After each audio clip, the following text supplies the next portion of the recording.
اس ادارے کی ترقی تعالی اور اس ادارے کے جتنے خدمت گزار ہیں ان سب کی توفیقات خیر میں اضافے کے لیے اور اپنی صحت سلامتی کے لیے بابا ذل الانصار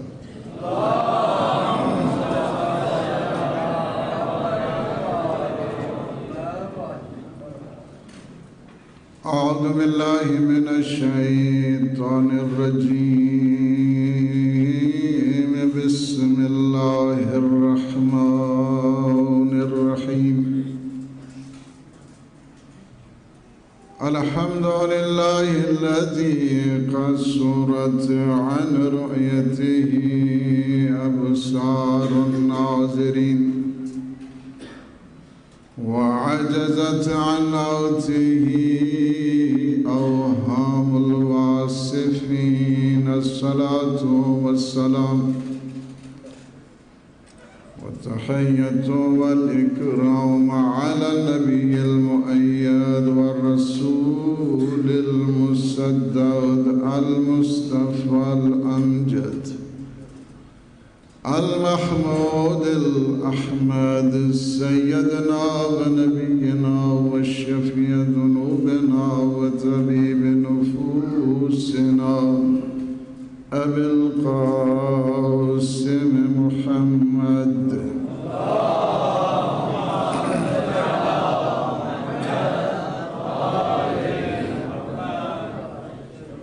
وعلى آله الطيبين الطاهرين المعصومين المنتجبين الهداة المهديين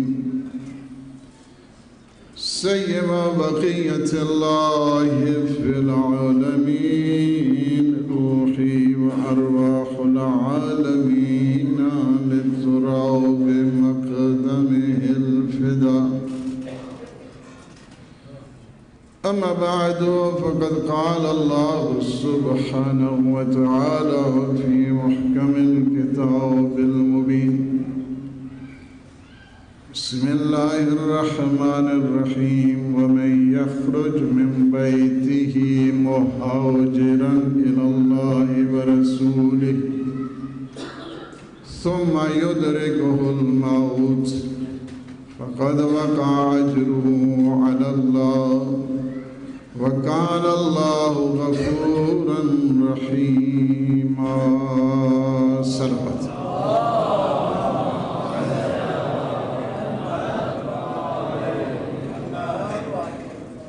میں اپنے لیے سعادت سمجھتا ہوں کہ ماہ مبارک شعبان کی ان بعظمت گھڑیوں میں اور اس مقدس مدرسہ جعفریہ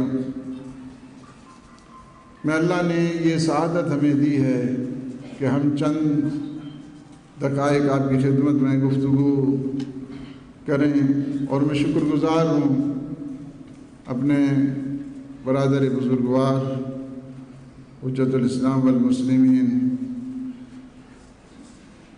مولانا مقبول حسن علوی اور اس مدرسے کے جتنے محتممین خدمت گزار پرنسپل اس ادارے کو چلانے والے اس ادارے کی خدمت کرنے والے اور بالخصوص سرمایہ ہیں قوم و ملت کے اور ہمارے علاقے کے فخر ہیں مولانا قبلہ سید رضی اللہ سبحانہ و تعالیٰ ان کے توفیقات میں اضافہ فرمائے۔ مجھے زیادہ گفتگو نہیں کرنا ہے، فقط چند ایک دقائق سورہ نساء کی آیت ہے، آیت نمبر 100 ہے، یہ 100 نمبر آیا ہے۔ یہ فرمایا کہ وَمَن يَخْرُجْ مِن بَيْتِهِ مُهَاجِرًا إِلَى اللَّهِ وَرَسُولِهِ، کہ جو اللہ سبحانہ وتعالیٰ اور اس کے رسول کی خاطر ہجرت کرتا ہے۔ اس آیت کا مصداق آپ میں سے ہر آدمی ہے۔ جو آپ گھر سے نکل کر اللہ اور اللہ کے رسول کے لیے ہجرت کی ہے جنہوں نے. چونکہ یہ ہجرت بڑی مقدس ہے، ہجرت بڑی نورانی ہے. یہ ہجرت کوئی عام ہجرت نہیں ہے کہ جو یہاں سے وہ ڈنکی لگا کر جاتے ہیں یورپ کی طرف. یہ وہ ہے کہ جو در علی ابن ابی طالب کے آنے کی ہجرت ہے. اس ہجرت کا تعلق در ولایت کے ساتھ ہے. اس ہجرت کا تعلق در امامت کے ساتھ ہے. اس ہجرت کا تعلق اللہ کے ساتھ ہے، اللہ کے رسول کے ساتھ ہے. ہر وہ کام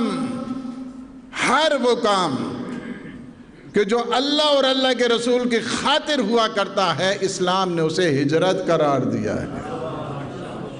یہ ہجرت مقدس ہے، یہ ہجرت بہت نورانی ہے.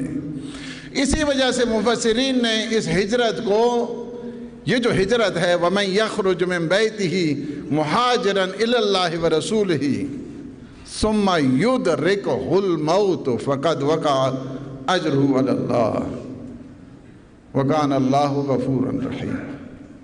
اس ہجرت کا ایک مصداق کیا ہے؟ وہ ولایت ہے کہ جن کے بغیر انسان کو کوئی عمل قبول نہیں ہوتا ہے، کوئی عمل. جس طرح دعائے ندوہ آج صبح ہمارا ایک پروگرام تھا، اس میں بھی میں نے عرض کیا ہے کہ دعائے ندوہ کا بھی ایک ذریعہ کیا ہے؟ وہی ولایت علی ابن ابی طالب علیہ السلام. ایک دفعہ اچھے انداز کے ساتھ صلوات پڑھیں.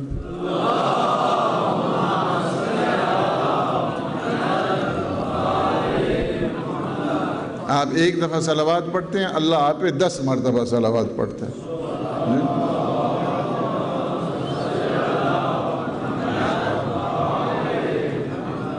اس وجہ سے کہ صلوات بذات خود ذکر بھی ہے، ورد بھی ہے، استغفار بھی ہے، تحلیل بھی ہے، تکبیر بھی ہے، تحمید بھی ہے. اور جتنا انسان اچھے خلوص، سب سے بہترین اگر کوئی ذکر ہے نا تو اس ذکر کا نام ہے صلوات پر محمد و آل محمد.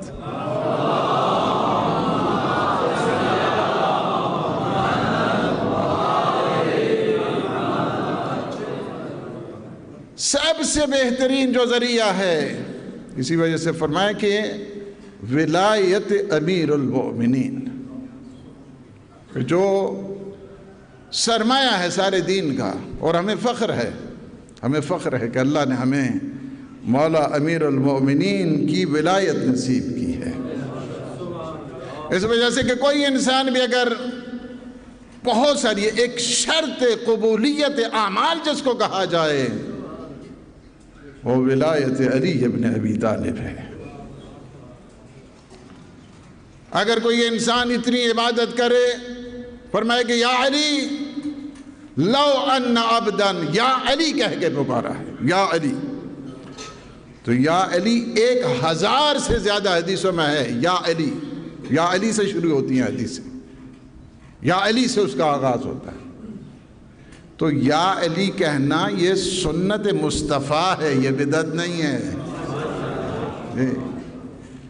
یا علی لو ان عبدا عبد اللہ عز وجل مثل ما قام نوح فی قومہ.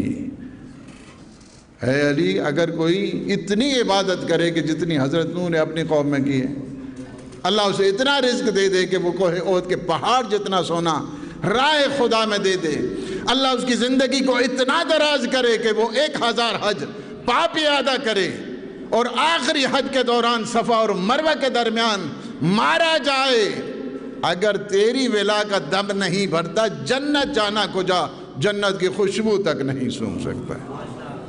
نعرہ تکبیر، نعرہ رسالت، نعرہ حیدری، صلوات بر محمد و آل محمد.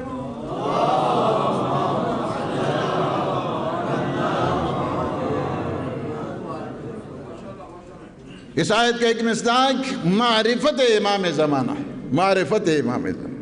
وَمَنْ يَخْرُجْ مِنْ بَيْتِهِ مُحَاجِرًا إِلَى اللَّهِ وَرَسُولِهِ. اللہ کی طرف ہجرت ہو، مہاجرن الی المال نہیں ہے، مہاجرن الی الجمال نہیں ہے. اللہ کی خاطر ہجرت ہونی چاہیے، اللہ کی خاطر مائیگریشن ہونی چاہیے. اللہ اور اللہ کے رسول کی خاطر انسان کو گھر سے نکلنا چاہیے۔ جب انسان خلوص اور اخلاص کے ساتھ اللہ کی خاطر، اللہ کے رسول کی خاطر، یہ بہت بڑی منزل ہے، بہت بڑی منزل ہے کہ انسان دنیا کو چھوڑو، دنیا کیا کہے گی، دنیا مجھے، دنیا کا نام، دنیا کچھ نہیں ہے۔ سب سے بڑی جو نعمت ہے، سب سے بڑی نعمت کا نام محبت اہل بیت ہے۔ اگر لوگ آ کر شکایت کرتے تھے فرزند رسول ہم بڑے غریب ہیں، فرماتے ہیں خواہ باتیں نہ کرو، تم بہت بڑے امیر ہو، بہت بڑے امیر ہو۔ کہا وہ کیسے؟ کہا یہ جو ہماری محبت تمہارے سینوں میں ہے، یہ دنیا و ما فیہا سے اس کا سودا نہیں کیا جا سکتا۔ اپنی اولاد کو، اپنی فیملی کو سب سے پہلے شروع کرو، سب سے پہلے۔ آپ کا سب سے بڑا سرمایہ آپ کی اولاد۔ اس وقت سب سے بڑی دشمن کی سازش یہ ہے کہ ہمارے جوانوں کو اس مکتب اہل بیت سے دور کیا جائے، اور ہمیں متوجہ رہنا ہے۔ مبلغین، مصلحین، خطباء، علماء، سب کی یہ ذمہ داری ہے۔ پہلے دور میں جو ہائی جیک کیا جاتا تھا لوگوں کو کیا جاتا تھا، اب ہائی جیک جو کیا جا رہا ہے ذہنوں کو کیا جا رہا ہے۔ ہمیں اس در اہل بیت سے دور کرنے کی جو کوشش کی جا رہی ہے، ہمیں بہت زیادہ اس بات کی طرف توجہ دینے کی ضرورت ہے۔ اپنی جو نئی نسل ہے، اپنے جوان ہیں، اپنی فیملی ہے، اپنی فیملی سے کام شروع کرنا ہے۔ خود سازی کا جو آغاز ہے خانوادہ سازی سے ہے۔ سب سے پہلے اپنی اولاد کو، پھر دوسروں کی طرف انسان کو بڑھنے کی ضرورت ہے۔ دشمن کی سازشوں میں سے ایک سازش یہی ہے کہ انہیں در اہل بیت سے دور کیا جائے۔ لہٰذا میں بہت توجہ، اس وقت فضا بدل چکی ہے، حالات بدل چکے ہیں۔ اس وقت جنگ جو ہے وہ کینٹ میں، کیمپ میں، چھاونیز میں، اس میں نہیں ہوتی ہے۔ اس وقت جنگ گھروں میں شروع ہو گئی ہے۔ یہ جو سیٹلائٹ کے سسٹم ہے، گھر گھر کے اندر، یہ جو مکتب اہل بیت سے دور کرنے کا نظام ہے، ہمیں اس کو کاؤنٹر کرنا ہے، ہمیں اس کا مقابلہ کرنا ہے۔ اور اس کاؤنٹر کرنے کا نام بھی ہجرت ہے۔ ہجرت کیا ہوتی ہے؟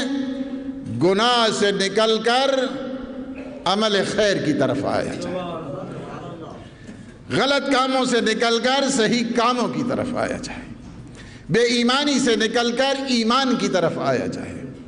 یہ ساری کی ساری ہجرت کے مصادیق ہیں۔ فرماتے ہیں کہ کوئی ایک وجب شبر، حدیثوں میں ہے کوئی ایک شبر، کوئی ایک وجب، کوئی ایک بالشت اللہ کی خاطر اصلاح کے لیے کام کرتا ہے، اس کا نام بھی مہاجر الی اللہ و رسولہ ہے۔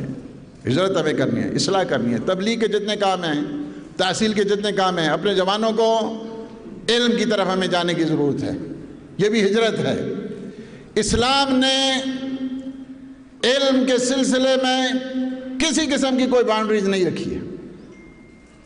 اپنے اچھے بچوں کو، ذہین بچوں کو، جو پڑھے لکھے بچے، انہیں مدارس کی طرف بھیجیں۔ جی جڑا نکمہ ہے، چلو سان چھوڑو، آج جو مدرسے چھوڑ کے۔ یہ بہت بڑا ظلم ہے، یہ بہت بڑی جفا ہے، یہ بہت بڑا جرم ہے۔ آپ میڈیسن کے لیے، میڈیکل کے لیے، انجینئرنگ کے لیے تو آپ A* دیکھتے ہیں، لیکن مدرسے کے لیے آپ کو جو ہے نا وہ D گریڈ ہو، E گریڈ ہو، اس کی طرف لے کے جاتے ہیں۔ یہ معاشرے کے اوپر ظلم ہے۔ اچھے بچوں کو، ذہین بچوں کو، فتین بچوں کو، جو کلیور ہیں، ان بچوں کو مدارس کی طرف بھیجیں۔ مجھے جب مال دے سو اس میں ریجی پروڈکشن بھی تو ہونی نا۔ اس لیے سب سے جو بہترین اس وقت ہے، اپنے اچھے جو ذہین فتین بچے ہیں، ان میں سے ایک کی قربانی دیں، مولا امام زمان اجل اللہ تعالی فرجہ شریف کے سپاہی بنائیں، ان کو سپاہی بنائیں گھر میں۔ میں آپ کو یہ کہتا ہوں، میں جرمنی میں گیا تو مجھے کسی نے کہا کہ گھر میں جہاں پہ ہماری دعوت تھی، ہم چاہتے تو ہیں کہ بچے کو قوم بھیجیں، اور پتہ نہیں ان کے فیوچر کا کیا مسئلہ ہے، کھانے پینے کا کیا مسئلہ ہے. میں نے کہا کہ عالم کھانے والا نہیں ہوتا، کھلانے والا ہوتا ہے. مت سمجھو. اس طرح اچھے ذہین اور فتین بچوں کو علم دین کی طرف بھیجیں. یہ فریضہ ہے، فریضہ ہے آپ کا. اور میں آپ کو کہتا ہوں آپ کی ساری نسل آباد ہو جائے گی، آپ کا سارا خاندان آباد ہو جائے گا. یہ تو مجھے آج سے کوئی 84-85 کی میں بات کر رہا ہوں. اور ایک تقریر کر رہے تھے محسن ملت حضرت حجت الاسلام والمسلمین مرحوم صفدر حسین نجفی آل اللہ مقامہ.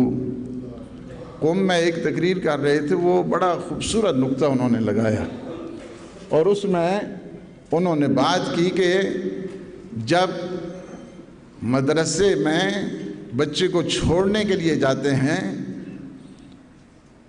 تو روایات یہ ہیں کہ فرشتے اپنے پروں کو اس کے پاؤں تلے بچھا دیتے ہیں. دریا کی مچھلیاں اس کے لیے استغفار کرتی ہیں. جس جگہ سے، جس قبرستان سے گزرتا ہے اللہ اپنا عذاب روک دیتا ہے. تو وہ فرماتے تھے ابھی تو اس نے پڑھا ہی کچھ نہیں ہے.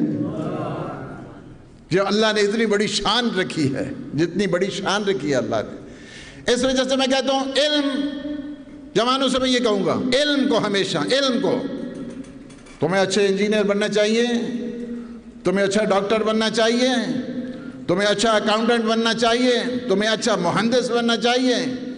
اس لیے کہ دنیا کے پاس تو معیار نہیں ہے، تمہارے پاس مدینۃ العلم بھی ہے، باب العلم بھی ہے. تمہارے پاس کوئی ایکسکیوز نہیں ہونا چاہیے، تمہارے کوئی بہانہ نہیں ہونا چاہیے. اچھے انداز کے ساتھ چلو. ہمیں بزنس کرنا بھی نہیں آتا ہے نا.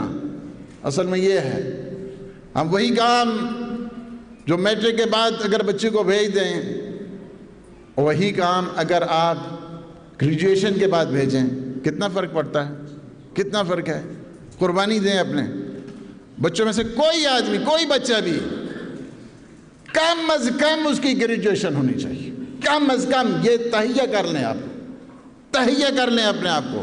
اور میں آپ کو گارنٹی کے ساتھ کہتا ہوں، گارنٹی کے ساتھ 3-4 سال آپ کے خاندان میں شاید مشکل بنے، لیکن ساری زندگی کی خیر ہو جائے گی. ساری زندگی. بچوں کو کبھی، جوانوں کو اسی طرح ٹائم ضائع نہیں کرنا چاہیے، کبھی نہیں کرنا چاہیے. اس وجہ سے کہ ہم امیر المومنین کے ماننے والے. میں ایک بات اور، یہ علم کا ایسا سلسلہ ہے، سختی کے ساتھ، سختی کے ساتھ اہل بیت اطہار علیہ السلام کی روایات میں کتنے ہمارے ہاں سیشن ہوتے ہیں ویکلی، ہفتہ وار کتنے پروگرام ہمارے ہوتے ہیں دین کے سلسلے میں. فرمایا کہ وہ شخص کتنا بڑا خسارے میں ہے کہ جو ہفتے میں ایک دن بھی اللہ کے لیے نہیں نکالتا. ہمارے پاس اس وقت فقدان ہو چکا ہے مطالعے کا. بالخصوص اسٹڈی سرکل کتنا ہے ہمارے پاس، اس کی طرف ہمیں توجہ دینے کی ضرورت ہے. ہمارے پاس اگر آج ہم آئے ہیں یہاں پہ تو میں ایک چیز آپ کی خدمت میں عرض کروں، ایک چیز فقط، وہ یہ ہے آج کے دن سے ہم تہیہ کریں اس مرکز میں بیٹھ کر، اس مدرسے میں بیٹھ کر، اس مولا امام زمان کے اس سینٹر میں بیٹھ کر کہ ہم فقط آج کے دن 5 منٹ ہم مطالعہ کریں گے. فقط مان لو جسٹ 25 منٹس، 5 منٹ ہم مطالعہ کریں گے. اچھا مطالعہ کیا کرنا ہے؟ قرآن پڑھیں گے فرض کی. 5 منٹ پڑھو ابتدا سے، 5 منٹ. 5 منٹ نہج البلاغہ پڑھو. 5 منٹ کو زیادہ تو نہیں ہے کہا ہے میں نے، 5 منٹ کرو. 5 منٹ سے 5 منٹ صحیفہ سجادیہ پڑھو. 5 منٹ. آپ خود آگے بڑھتے جائیں تو میں نہیں کہہ رہا ہوں، لیکن میں آپ کو فقط یہ کہہ رہا ہوں کہ فقط 5 منٹ سے شروع کرو. 5 منٹ سے شروع کرو. قرآن پڑھو ترجمے کے ساتھ، نہج البلاغہ پڑھو ترجمے کے ساتھ، صحیفہ سجادیہ پڑھو ترجمے کے ساتھ. فقط 5 منٹ. یہ دیکھیں 5 منٹ سے، 5 منٹ کو زیادہ تو نہیں نا میں نے کہا، 5 منٹ شروع کریں مولا کا کام. اس کے بعد جو ہے نا وہ دیکھیں آپ مہینے کے بعد آپ کا جو سلسلہ ہے وہ کیسا، یعنی کیا ہے؟ پھر کہتے ہیں فلاں یہ ہو گیا تو فلاں یہ ہو گیا تو فلاں عقائد میں یہ ہوگا. باب ہم مطالعہ ہی نہیں کرتے ہیں، ہمارے پاس بحث ہی نہیں ہوتی ہے، ہم پوچھتے نہیں ہیں، مسئلہ نہیں پوچھتے ہیں. خرافات نہیں بڑھیں گی تو اور کیا ہوگا؟ اس کی وجہ یہی ہے. ایک کام ہم نے کرنا ہے، 5 منٹ شروع کرو پڑھنا، 5 منٹ فقط ہر روز. اپنے لیے یہ کمٹمنٹ بنا لو کہ ہم نے 5 منٹ پڑھنا ہے. اس کے بعد دیکھیں آپ ہر روز آپ میں وہ جو تربیت ہے. مجھے پتہ ہے بعض آدمی گھنٹے گھنٹے قرآن جو ہے نا وہ پڑھتے تھے. مجھے یاد ہے ہمارے والد صاحب کئی گھنٹے جو ہے نا وہ قرآن، کئی گھنٹے قرآن کی تلاوت، نماز کے بعد قرآن، صبح کے بعد قرآن، عشاء کے بعد قرآن. بات ہو رہی ہے تو قرآن سامنے پڑا ہے. ہم قرآن سے دور ہیں، قرآن ہمارا مرکز ہے. اسی وجہ سے جو معاشرتی اس وقت معاشرتی یہ جو سوسائٹی میں پرابلم شروع ہو رہی ہیں اور دشمن چاہتا یہ ہے کہ انہیں توڑا جائے. 3 بڑے نظام ہیں، 3 بڑے انجن ہیں تشیع کو چلانے والے. سب سے پہلا نظام عزاداری ہے. دشمن اس میں کام کر رہا ہے. ان کی عزاداری میں کس طرح جو ہے نا وہ تعریفات کی جائے. میں نہیں کہتا، آپ خود جا کے مطالعہ کریں. جو جوان ہیں جن کو انگلش آتی ہے، مجھے نہیں پتہ اردو میں ترجمہ ہوا یا نہیں ہوا. یہ جو کراچی میں 13 سال تک ایک جاسوس جو امریکی وہ کام کرتا رہا اور اس کے بعد اس نے کتاب لکھی divide and destroy the theology. Divide and destroy the theology. جو عقائد ہیں اس کو کس طرح تباہ کیا جا سکتا ہے، کس طرح ان میں فتنہ ڈالا جا سکتا ہے. اس میں 3 بڑے جو ہے نا وہ کام اس نے کہا کہ تشیع کی جو بقا ہے 3 چیزوں پر ہے. ایک ہے نظام عزاداری، جیسے اس میں خدشہ پیدا کرو. عزاداری کا دشمن شیعہ نہیں ہوتا ہے، وہ دشمن کا ایجنٹ ہوتا ہے. عزاداری ہماری روح ہے، ہماری حیات ہے، ہمارا نظام زندگی ہے. سید الشہداء کی عزاداری. دوسرے کیا ہے؟ نظام خمس ہے. نظام خمس. ہم اپنے واجبات کو خمس دینے سے انسان کا مال کم نہیں ہوتا ہے، خمس دینے سے انسان کا مال زیادہ ہوتا ہے، زیادہ ہوا کرتا ہے. اس وجہ سے کہ میرے 8ویں آقا امام رضا علیہ السلام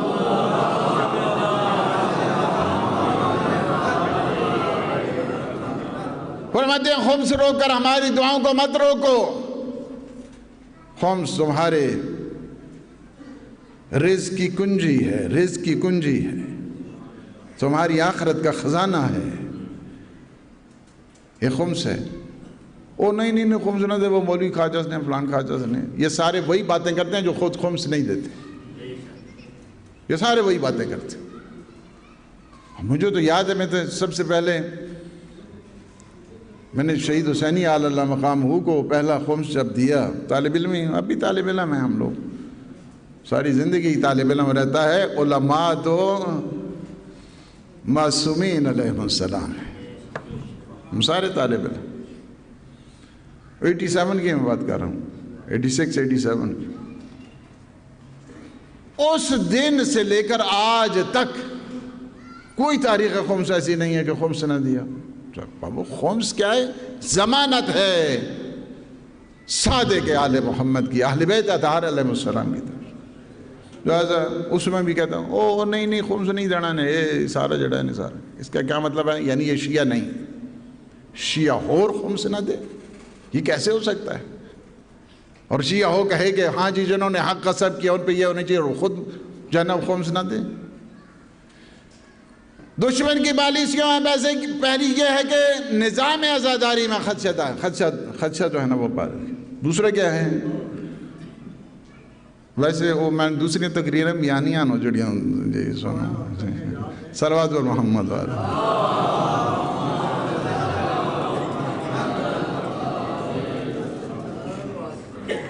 دوسرے کیا ہے؟ نظام خمس. نظام خمس میں جو ہے نا وہ خدشہ پیدا کرو. نہیں وہ کون ہے؟ واجب شاجب کون ہے؟ بس ٹھیک ہے سارا. اس وقت جڑا نہیں امام زمان پردہ غیبت ہے جو کوئی ضروری نہیں ہے. اس قسم کی کنفیوژن مجھے حیرانگی ہوتی ہے. ہمارے ہاں جو ہے نظام خمس پہ کوئی سیمینار نہیں ہوتا, واشنگٹن میں ہوتا ہے نظام خمس کے اوپر سیمینار ہو رہا ہے جناب. ان کو کیا غرض ہے ہمارے نظام خمس؟ و شیعوں کا ہے, مسلمانوں کا ہے, لیکن ہمارے ہاں نہیں ہوتے. نظام خمس میں جو ہے نا وہ سیمینار ہو رہے ہیں, کانفرنسز ہو رہی ہیں, یہ نہیں ہے یہ ہمارے ہاں. تیسرا کیا ہے؟ نظام مرجعیت ہے شیعوں کی. یہ بڑے انجن ہیں چلاتے ہیں شیعوں. نظام مرجعیت, نظام ولایت, اس میں درجنوں کے حساب سے انہوں نے کتابیں لکھی ہیں. یاد رکھو کہ جو نظام مرجعیت کا مخالف ہے اسے شیعہ نہیں کہتے ہیں. اس وجہ سے جو غدیر کا نظام ہے وہی نظام مرجعیت ہے, الگ سے چیز نہیں ہے, الگ سے چیز نہیں ہے. اور ہم وہ ہیں کہ جو ایک سیکنڈ بھی در ولایت سے جدا نہیں ہوئے. حضور رہے ہیں, ہم در ولایت کے ساتھ ہیں. حضور کے بعد جو خلیفت ہو بلا فصل کہتے ہیں, اس کا مطلب ہی یہی ہے کہ ہم در ولایت کے ساتھ جڑے ہوئے ہیں. یہ مفہوم ہے اس کا. اس وجہ سے دشمن کی پالیسیوں کو سمجھیں, جوانوں کو تیار کریں, جوانوں کو بیدار کریں, حقائق کو روشناس کریں. یہ سارے مبلغین کا کام ہے, لوگوں تک حقائق پہنچائیں, لوگوں کے ذہنوں تک جو کنفیوژن ہے اس کو دور کیا جائے, لوگوں تک مطالب کو صحیح معنوں میں اچھے انداز کے ساتھ واضح طریقے کے ساتھ جو ہے نا وہ پیش کیے جائے. یہ ذمہ داریوں میں سے جو ہے نا ایک ذمہ داری. کسی دور میں کسی طرح سے بھی وہ نہیں ہے کہ ہاں جی یہ واحد دین ہے کہ جس نے کہا کہ تم علم حاصل کرو تمہیں چاہے نہیں کیوں نہیں جانا پڑے. یہ واحد دین ہے جس نے کہا کہ تم علم حاصل کرو ولو بالمنافق, تمہیں منافق سے بھی جو ہے نا وہ علم ملتا ہے تو تم اس سے بھی علم کو حاصل کرو. علم کے حصول کے سلسلے میں, علم کی تحصیل کے سلسلے میں نہ کوئی ایج ریسٹرکشن ہے کہ کب آپ نے حاصل کرنا ہے. صلوات بر محمد.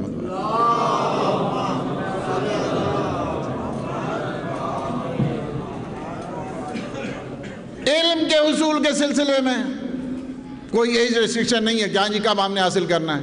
نہیں, اطلب العلم من المہد الی اللحد, گہوارے سے چلے جاؤ قبر کی دیواروں تک تم علم حاصل کرتے رہو, کوئی ایج ریسٹرکشن نہیں. علم کو حاصل کرنے کے لیے فیتھ ریسٹرکشن بھی نہیں ہے. کس سے ہم نے لینا ہے کہ مسلمان ہے, نان مسلم ہے, غیر مسلم ہے, کس سے ہم نے لینا ہے, وہ بھی نہیں ہے. کافر سے تم علم حاصل کر سکو, جی بالکل, اس کے پاس علم ہے آپ کے پاس نہیں ہے, آپ کافر سے بھی پڑھ سکتے ہیں, کوئی اس میں. مشرک سے, جی مشرک سے بھی آپ پڑھ سکتے ہیں.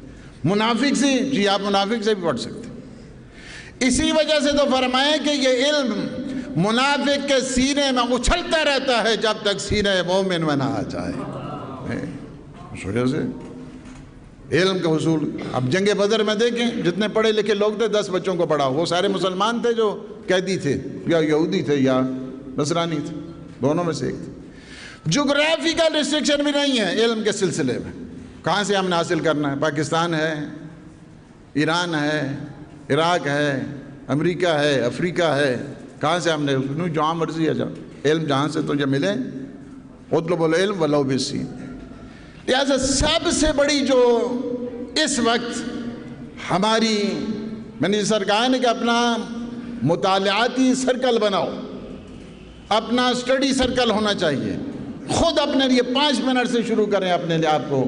اس کے بعد جو ہے ہمیں, ہمارے یہاں یہ ہوتا ہے کہ ہم کتنے اس وقت جو ہے نا وہ, مجھے بات کرنی چاہیے یا نہیں کرنی چاہیے, لیکن کروڑوں کی تعداد میں ہم جو ہے نا لگا دیتے ہیں دوسروں کے اس پہ. کروڑوں کی تعداد میں نہیں لگاتے کہ ہم نے اتنے بچے ذہین فتین, ہم نے ان کو تیار کرنا ہے, ہم نے ان کو ماسٹر کرانا ہے, ہم نے ان کو ایم فل کرانا ہے, ہم نے ان کو پی ایچ ڈی کرانی ہے. اس کے بعد جلوس تو بہت آسان ہوتے ہیں لیکن اس کے لیے پلاننگ جو ہے نا وہ نہیں ہوتی. اس وجہ سے یہ بھی ہجرت کے ان مظاہر میں سے ایک جو ہے وہ سلسلہ وہ یہی ہے کہ وَمَن يَخْرُجْ مِن بَيْتِهِ مُهَاجِرًا إِلَى اللَّهِ وَرَسُولِهِ. اور سب سے بڑا مصداق اس ہجرت کا وہ معرفت امام زمان ہے۔